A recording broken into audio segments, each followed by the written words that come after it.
Hey everybody, welcome to Season 2 of The Adventures of Blink. I am of course Blink, and you can find me on GitHub right here. Alright, so before we get into today's build, I want to make sure that you remember to click that like button and click subscribe, just to make sure that you don't miss anything that's coming down the pipe. This season is going to be full of interesting building things. I hope they're interesting at least, and so I don't want you to miss out on a single episode. And of course, the like lets me know what you're seeing and what you're enjoying, and helps me know what content I need to make more of. So, by all means, click those buttons to make sure we stay engaged together. We're starting off Season 2, and Season 2 is going to be a new sort of approach for the Adventures of Blink. Instead of just having these individual episodes that sort of bounce all over the place and explore a lot of different things at once, I wanted to build a story arc for you. So over the course of this season, what we're going to do is build an app from scratch and deliver it using DevOps tools. The app that we're building itself isn't really all that important. We'll do a little coding. We'll take a little break to talk about app structure, and maybe get into some techniques that are a little somewhat overlooked in the dev community sometimes. So as we're doing that, we'll build a hangman game, but that's not really the purpose of the season. We don't care anything particular about hangman. It was just a fun idea that I thought would be appropriately sized for what I wanted to do. What I'm really hoping to achieve with this is that we're going to explore all the different DevOps tools that you can use to accelerate your own personal development skills. So we'll look at containers as a way to manage things on your workstation as you're building. We'll look at test automation and ways to plug into CI/CD pipelines. So we'll talk about GitHub Actions as a way to make your code build itself and run tests and deliver what needs to be delivered to where it needs to be delivered to. We'll try out lots of different technologies there along the way. And then because AI was such a major component of last season's work, and AI continues to be a major buzzword in the industry that we're all paying attention to, I thought maybe we would enhance the game with some AI components. So once we get a working application, we'll talk through the idea of implementing AI within an existing application. So that's the plan for the season. I hope you'll stick around for all the episodes and try out all the different things. My goal is to give you a progressive build that by the end of the season, you should have all the working parts to be able to build this yourself as well. Because that's what's really important to me. Not that I can build things in front of you. Yes, that's fun. Yes, I enjoy doing it. But what I'm really hoping is that you look at it and go, oh, I could do that. That's something that in my own personal career never really happened before. It was always there's things that happened out there, and I thought, wow, that's amazing, but I could never really pull that one off myself. And I really want this to be accessible to you.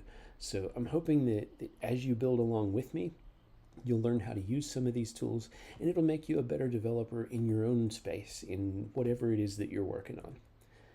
All right, so the first place that we're going to start is the idea of clutter.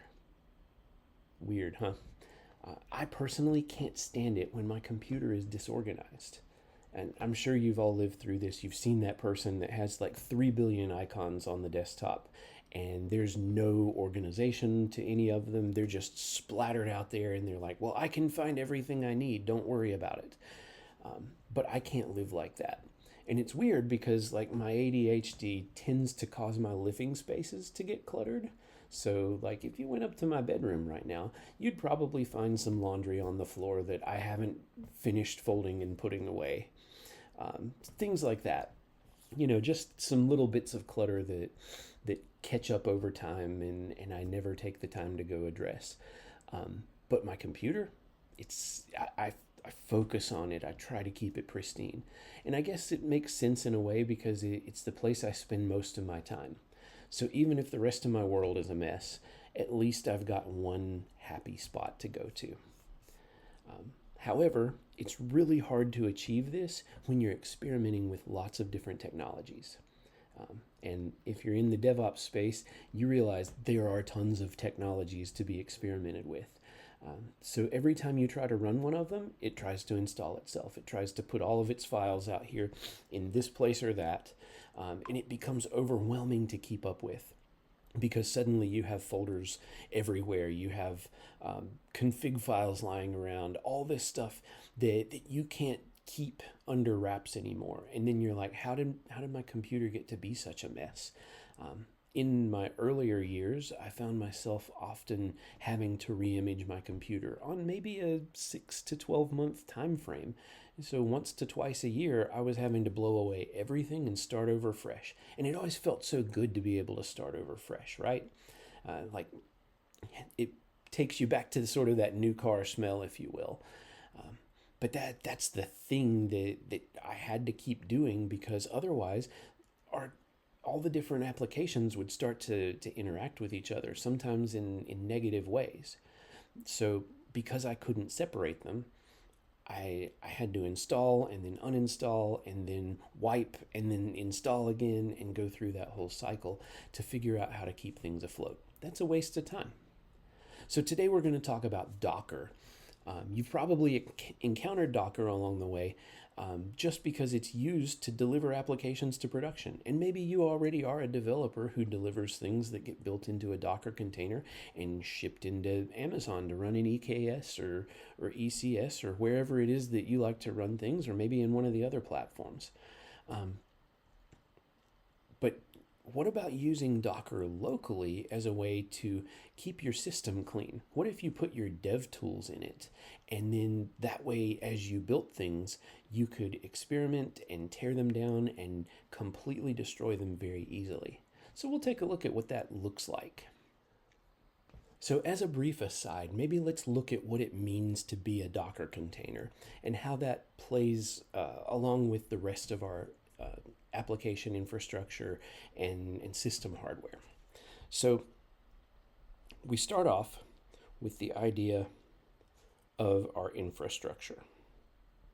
Okay? And the infrastructure lives sort of at the bottom of the stack, right? Because this is what everything's built on. And so we traditionally would have a host.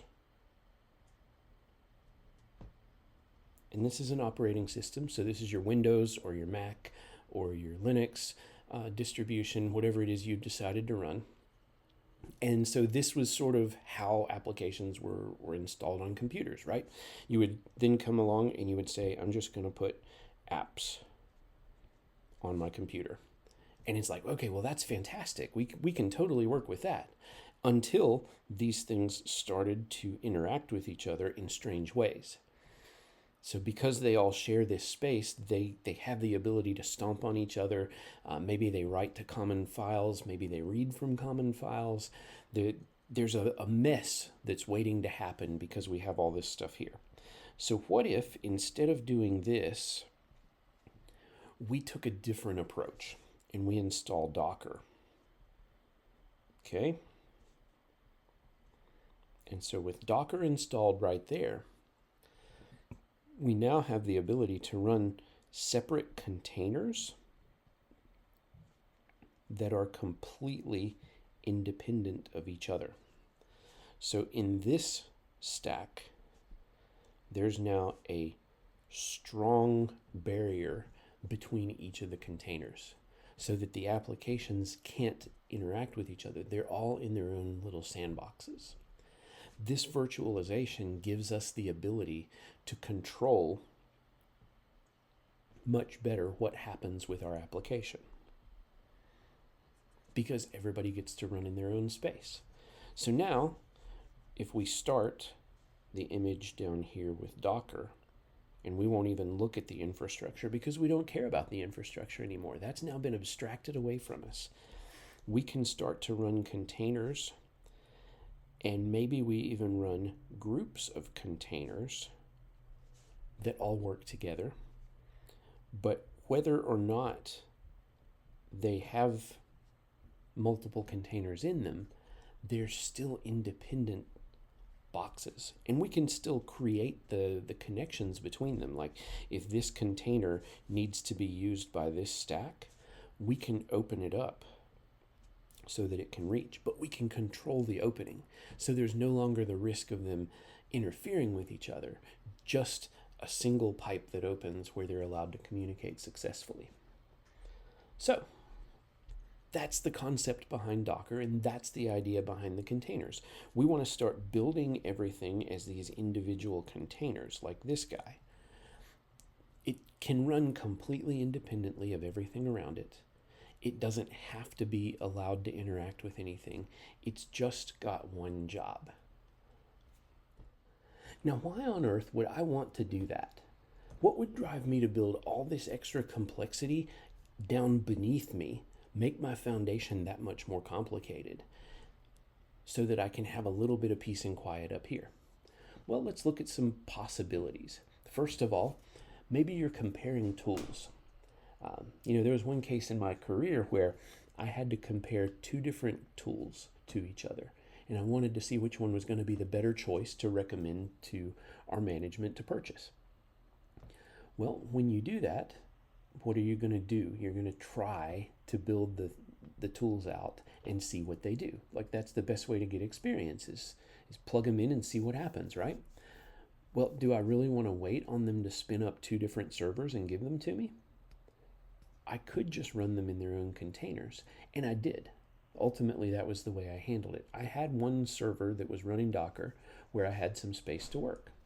And so I created each application in its own container. They were completely independent of each other. They couldn't talk to each other. They couldn't interfere with each other. But I could run the experiment in one server space, in one OS, where I could just give two different hyperlinks to the people who wanted to test it out. It made for a really fast, really easy test.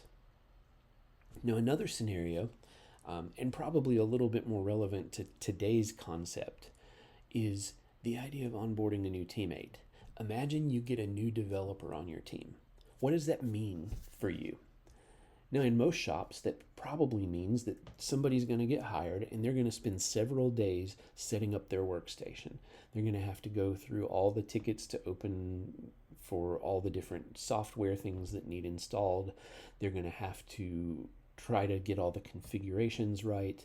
You're probably collecting configuration files from some of the more senior developers to go, hey, how did you get this to play with that properly? How did you get such and such connected? There's a lot of confusion that goes into that, and it's not really productive time.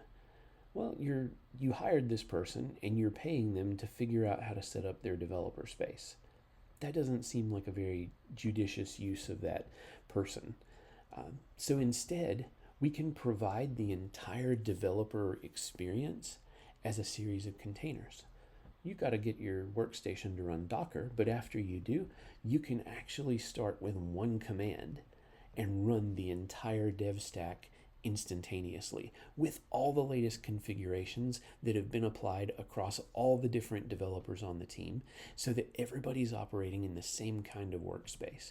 That person that you just hired can now suddenly become effective on day one, something that wasn't necessarily possible before. So we're going to take just a little bit to kind of click around and see how Docker works. We're not going to build a whole lot of stuff today, just a brief tour. And the real building starts next week as we get into how we're going to create the database for our Hangman game. So here we are on my nice clean workspace. You can see I keep my desktop as clean as possible. I don't like the clutter. So I've just got my background image and I'm ready to get started. You can see I've also installed Docker Desktop. So if you go to the docker.com website, there will be a link to go download the desktop for whatever OS that you're running. You can grab that, walk through the install instructions. It's a pretty easy setup. Just a few clicks and you should be off to the races. But let's see if we can get things started up here so you can see how it works. And I've actually got an active container because I'm starting to work on things for season 2. So a brief tour of what we see here. I'll expand this so that it fills up the space. We have containers, images, volumes, builds, dev environments, scout, and extensions. Just for simplicity's sake, I'm not going very deep in this tour. I'm just going to give you sort of the basics. Okay, so a container is a running instance of a Docker configuration. In this case, you can see the s2 hangman instance. The container is out here, and it's not currently running because I've stopped it all in the background while I was recording. But the s2 hangman is built on a Mongo container. So one of the things we'll be experimenting with starting next week is running MongoDB in a container. Now, I don't want to just run the Mongo container by itself because I want to apply my own personal configurations. So I build my own type of container that starts with a link back to the original MongoDB. So MongoDB provides the container that has the database app inside it, and I'm going to come alongside and say, hey, I'm going to take that as the default. I'm going to apply the configurations that I want to augment what it's done. And now that I've got this new flavor, which is my personal flavor of the Mongo database, I'm going to run that container, which contains all of my configurations plus all of the Mongo configurations. So containers are built from images. And you can see that I actually have two images here. I've got one that says it's in use, which is because it shows up on the containers page. And then I've got a Mongo container, which is currently unused. So the idea here is I had to create my own container based on the Mongo image, and we'll talk about all that next week. But the short version is you need to keep this duality in mind. There's the idea of an image, which I can go get out of the Docker Hub. So for instance, if I search for Mongo, I can see a bunch of people have already built theirs and shared their particular take on how to do a Mongo container right here in the Docker Hub. So I've got the ability to come in here and say, hey, I'd like to use Mike 007i's Mongo container. I don't have any idea who Mike is, but apparently he built a Mongo container and published it to Docker Hub. So if I wanted to, I could take that down and use it. I can look at other things. You'll often see a lot of companies that will put out their own custom version of a container. So for instance, you can see the Circle CI Mongo. This one's going to be pre-configured to work with the Circle CI CI/CD system. You can see Mongo actually runs their latest on a tag that just says Mongo:\latest.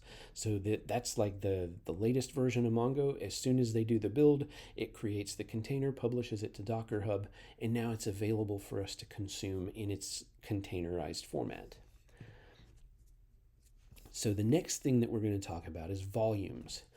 Volumes are places on other disk that are allowed to connect to the containers. So the idea behind this is that a container is a completely read-only image.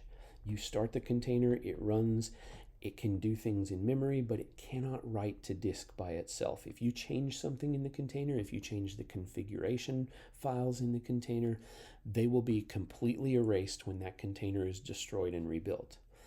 You always rebuild from scratch. Well, this is a problem if you're using a database because we want to hold on to the data, don't we? So what you do is you create a volume. A volume is a mountable point. It effectively takes a path on your drive or on another drive if you've got external storage or some sort of cloud storage or wherever you decide to have this storage available. You can create a Docker volume that points at that storage. And then you can use the volume as a mount point that mounts into your container. So when the container starts, you say, hey, you have a volume, and you establish what path it's going to use within the container, and you establish the path where the data will be actually stored. This gives you the ability to persist that data so that a database, for instance, can write to its tables, write to its collections in the case of a Mongo, and you can still access that after you've destroyed the container and rebuilt it. This has a really great side effect of separating the configuration of how the container works from the data that's available to it. And that's a key concept in containerization that you'll want to dig into as we go along. So there's sort of the general gist of what you're going to do. Um, Next week, we're going to pull the Mongo image and we're going to build a container out of that Mongo image. And then we're going to run that container. And once we get it running, then we'll go, hey, wait, we need to add a volume. And we'll go back and add the volume connection to the container so that we can persist the data that we store within the database. I'm looking forward to that build. I think it'll be a lot of fun. So, my friends, that's the long and short of it. The idea I'm shooting for here is that we're going to see a use for containers locally in the developer workspace. I want you to start thinking about, instead of just installing tools on your laptop, think about installing Docker on your laptop and then using Docker containers for each of those tools. This gives you the ability, of course, to blow away everything that you just built in pretty much one shot. If I decide that I'm going to switch from Mongo to SQL Server, for instance, I can totally wipe out all of the Mongo things on my hard drive just by deleting the containers in the images. And of course, the volumes. If I need to get rid of the data, they're kept separately, but it's very easy because I know exactly where those volumes are stored. So I can get rid of everything Mongo related in one shot if I decide it's not the tool for me. Now, I'm actually not going to decide that. Spoiler alert, we are going to build on Mongo. But that's the idea here. So, maybe another example might be thinking of IDEs. Yeah, I run VS Code.